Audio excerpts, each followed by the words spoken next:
Shadow Generations.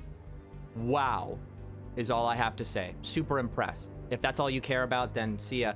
But let me explain it. Stick around if you want to hear me kind of crash course through everything, and there'll be multiple parts. Watch my other videos to figure out how these timed things work. Anyway, so we're going to start with the cinematography, since that's what we're looking at on the iPad right now, right? The cinematography has upgraded immensely, especially since you can see it right next to Sonic Generations. It's outclassing it.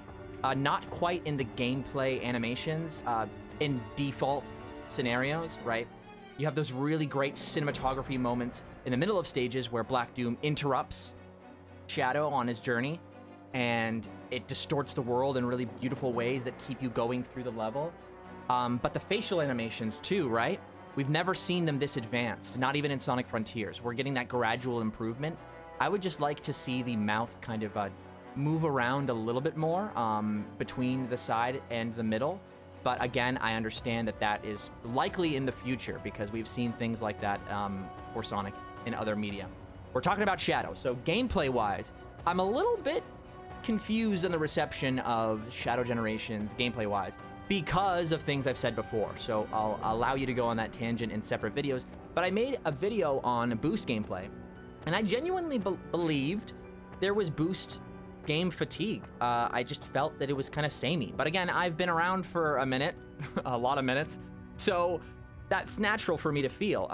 So I was mostly focused on the narrative aspect of this, and honestly, I gotta hand it to Ian Flynn. I'm very aware of what went wrong here and why the reception is the way it is.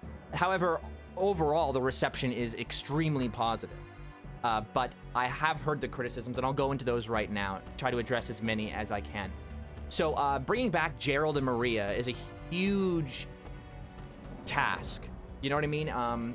Even me, I don't even remember when I started engaging with Sonic media. I don't even remember how young I was. And I have doubts of my ability to faithfully, even as a media educator who studied so many different types of media, I still do not believe I would be able to faithfully remember every piece of Shadow lore or Sonic lore in general, and especially in the high-stress situation and organizing with many other minds and creative ideas at that level, right? So already, I'm impressed with that. I will say, though, Ian's style is a little bit more, there's a little bit more exposition. Sonic Team's past stories leave a little bit more to have the blanks filled in, and that comes at a price, right? It means that as you move your story forward, if anything happens where a different writer takes that on, they start filling in those blanks and things can go really poorly. Sonic is one of those series where it hasn't had a focused writer and they're trying to kind of change course, and I admire it because I do really think it's the only way forward, especially with the spotlight on Sonic with the movies, which is why this game exists. So it's only natural, right? Story-wise, right? That was a huge challenge. It's probably not Ian's idea to bring back those characters, right?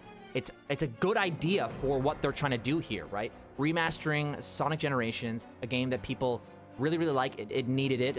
As a fan, I would have preferred Unleash. I get it. I get that whole story, but this is a good idea as well, especially with the movie 3, capitalizing on the hype, introducing everybody to Shadow with Maria and Gerald, right? All those new fans will get to know them, for better or for worse, right? I know that not everyone likes how they were interpreted, but I'm having everybody and myself acknowledge the risks that were taken on, and I think the overall result was really positive. Those are really my only, I guess, criticisms, at least I've heard about the story, is that, you know, there was some blanks filled in that maybe people thought was something different or believe they have proof, right? Or also it's just a little bit more exposition and a little bit more explaining and talking in general. But again, that is a different style and it's natural. And I think it makes sense because I think that because the appetite for Sonic is so intense right now, there's a need to kind of compensate for all those gaps of knowledge, because the overall consensus with Sonic, at least in recent history, is that it's like people don't understand, right? So they're circumventing the misinterpretations, especially of a character like Shadow, so I think it's entirely justified. However, I hear you guys that feel it's different. It is different. I feel that too, though I think it's necessary. So I'm almost entirely satisfied. I just think there are natural evolutions to go from here that I'm excited to see. That's it. Peace.